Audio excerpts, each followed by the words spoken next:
What is going on, folks? This woman says she ghosted her fiance. She called off a wedding and ghosted her fiance for a few different reasons. I called off my engagement and ghosted my fiance. It's a few different parts, but it's short parts, y'all. I'm going to link the full video, the full series, in the description so y'all can hear it and whatnot. But let's hop into it. So she goes over some red flags that she probably shouldn't have ignored. So I'm going to just hit y'all with the red flags right here. First of all, 5 years ago, he and I dated, and he ghosted me when I was traveling. So he seemed very, very genuine, and he just wanted to, try dating again. So I really liked him 5 years ago, so I gave it another try. But let me stop it right there. If somebody ghosts you, it's such a disrespectful thing to ghost somebody. If you're not being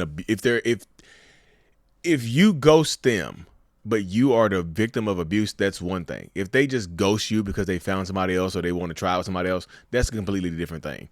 Ghosting is disrespectful as hell. If they ghost you, let them remain Casper. Let's get into the red flags, because it ended up being a really, really, really bad situation that I had to leave immediately. The first one was so red here flag. were the red flags that I did not pay attention to. First of all, him ghosting me years ago. Major red flag. Thank you. Second red flag. This is a big one. I know that I can't say this on the internet, so I'm just going to say he mexually occulted me. Okay. Which can, I don't want her face to look like that right there. Oh, this sucks.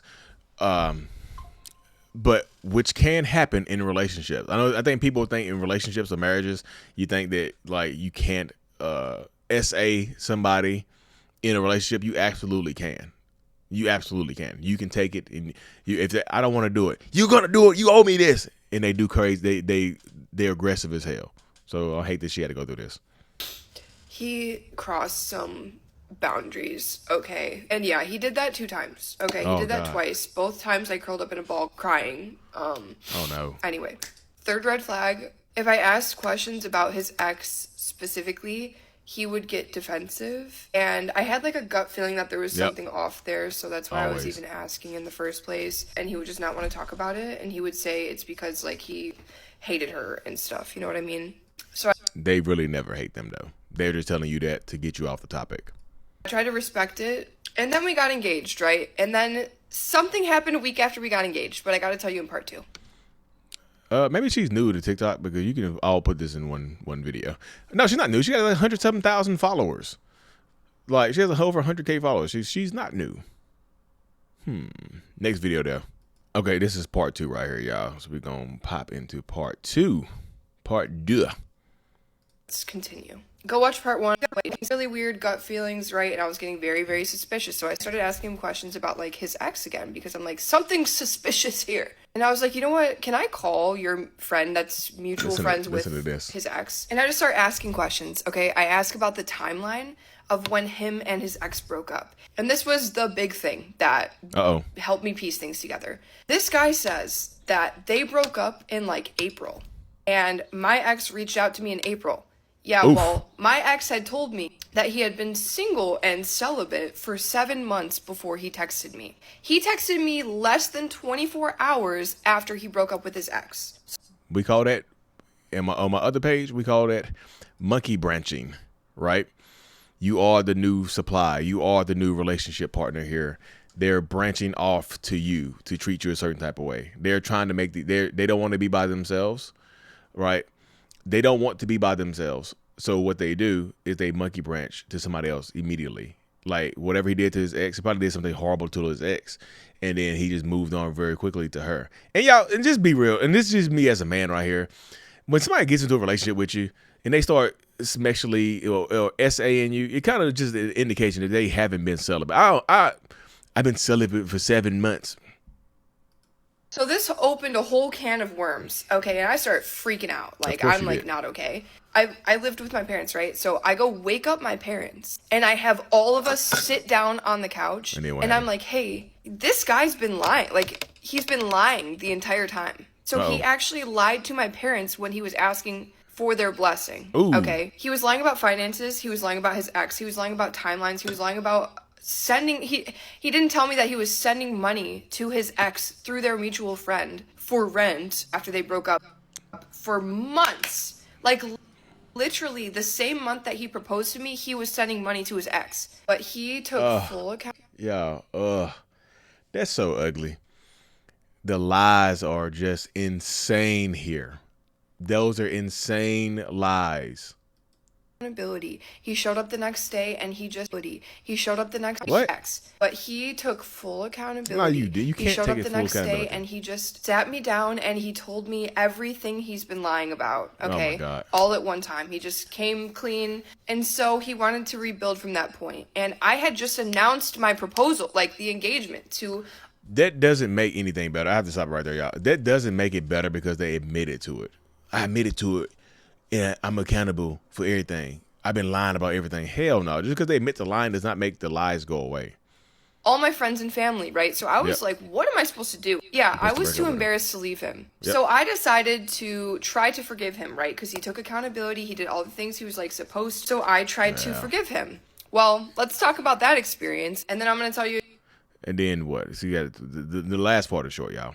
Lies, Here right? we go right here, So y'all. for the following 8 months that we stayed together, I was just so angry. And when I say I had a mental health crisis, I mean a full-blown mental health crisis. Listen to this right here. I actually ended up getting pregnant. And I miscarried pretty early on. And then I started being made to believe that it was me who needed to work on my anger. And that's what happens when you stay with someone who screws you over to the point that you are traumatized, is they now can use your reactions as proof to you being the problem. So we stayed together. We tried to make it work. We go get a hotel room in Detroit. We end up getting in this fight. So let me say this: y'all didn't stay together. You stayed with him. You see what I'm saying? In his situation, because he's okay. He doesn't really have to accept anything or change. You have to. It's you on your end that have to change and accept this person. And you're probably dealing with a narcissist. All right, let's keep it hot. On my other channel, I talk all about narcissists. You probably dealing with a narcissist. That's gaslighting. He gaslit you. It made you feel like you're the problem here. Fight, because we went out that night, we had a couple drinks, something made me uncomfortable that he did, so we got into this argument at the hotel room. That was the night. He ended up putting his hands on me. Oh, Lord. Okay, I just want to say I do think I'm still in shock from this because it wasn't that long ago, but basically he fucked up my hand. I don't actually know if I can say this next part, but he stopped my breathing. Oh, Lord. Okay, He the put his hand thing on the that I throat. thought of the next. Yo, if they do this, they're 700% more likely to take your life. I wasn't able to ignore was the feeling of panic that I had. And I was like, hey, like, this thing that happened last night is kind of concerning me. And he was kind of just like, yeah, like, I'm never going to do that again. Yeah, well, sure. I decided to bring it up to my sister a week later. And this is the part that needs to be educational, okay? When I told my sister, she was like, I'm never going to approve of you guys being together now. Like, that's the level of not okay that is. Good job, sister. And, like, I know that logically. Like, if someone else told me that, I'd be like, leave. But for me, for some reason, I thought it was my fault. And then the next morning, I ended up calling my parents and telling my parents. Oh, and they were good like, job. you can never see him again. So I did end up Good job, ghosting him parents. for like a few days. When you're in a cycle of abuse, it's like very addictive, right? So I ended up talking to him. And then a week later, we ended up blocking each other. It was like, this has to end right now. We ended up blocking each other. And I finally saw the pattern of abuse. Like, it was so hard to read because he was always taking, like, complete accountability. Just because someone takes accountability does not mean you should stay with them. Action over words every time. I don't think he was taking accountability, though. So that's my thing right there. Because even she said it at the end right there, actions over words. Accountability is more than words, right? It's actions to ensure that it never happens again, right? But you can see that his behaviors were escalating. And then, again, if you let them lie to you one time, lies, when you deal with a toxic relationship dynamic like this, the lies get worse. The cover-ups get worse. The abuse get worse. You see, he started off SA-ing her. And then he started off lying. He was lying. And then he was abused. Then he started putting his hands on her. And then he put his hands around her throat. And then next thing you know, he accidentally unalives her, right? But I'm gonna link her videos in the comment section, y'all. Just be careful. Like, leave. I'm a huge proponent of leaving at the first red flag. Leaving at the first lie. I know people just like, well, you're not giving people a chance. Like, I don't give a damn, y'all. Giving the wrong person a chance can cost you your life. And then you'll never have to worry about the chances again, will you? Leave at the first lie. Leave at the first manipulation. Leave at the first SA. I know it is traumatizing, but you gotta call the police. Leave these people to be, y'all. Anyways, I'll hit that subscribe button and I'm out. Peace.